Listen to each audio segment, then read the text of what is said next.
Leero negase ku ggwanga lyonna ne mu nsi yonna okukungubagira n'okusabira muganda waffe omugenzi Rajiv Ruparelia eyafudde jjo. Saasira nnyo famire ye naddala Dr. Sudhir Ruparelia.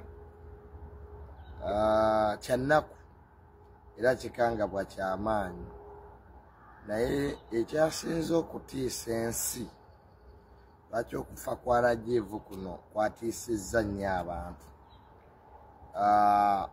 y'engeri gye yafuddemu, engeri gye yafunyemu accident.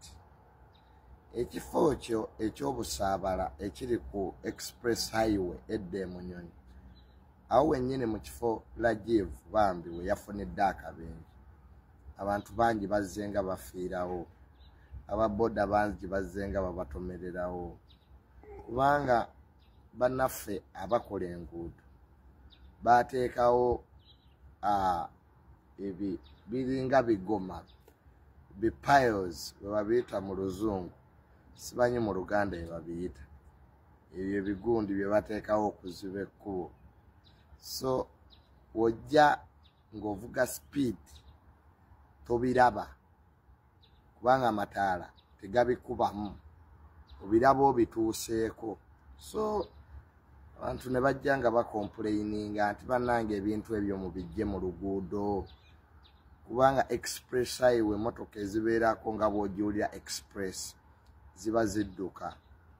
Kati gwe watya ng'obadde ovuga ne weekanga ekintu ekiri mu maaso. So it's very unfortunate. Naye bannaffe abakola enguudo mukyuseemu, naawe teekamuuko ku common sense, muteekeewo reflectors, muteekeewo sign posts. Tusobola n'okuteekawo abantu nga bakola shifts ekiro bakutte bu reflectors nga buno bwendaba ennyonyi bwe zikozesa nga zigenda okubuuka, just kulaga abantu nti maaso mukolayo. Ne waliwo we musima ebinnya ne mubireka like that, emmotoka ne zijja ne zibigwamu. Kati waliwo oluguudo awo mu mabira olubadde olubi ennyo nga emmotoka z'abantu zifuna accidents mu mabira awo, naye nga nobody takes charge. So kibi nnyo, Rajiv yafudde lwa bulagajjavu. Ketwongere okusabira eggwanga lyaffe, abatufuga please take charge, take responsibility. Mu ggwanga lino ekisinza okututta abatufuga batambulira mu motoka ziri tinted, kubanga ebyo ebintu president waba ayitawo babijjawo, ye tasobola kulaba nti weebiri, ate waba akomawo ne babizzaawo. So tomanya ddi lwe babijjawo nawe babizzaawo. So bambi kitalo nnyo, it's very unfortunate, kibi nnyo. Rajiv Mukama omwoyo gwaguwummuze mirembe, yafudde ku myaka emito nga talina bingi nnyo ebyokukola.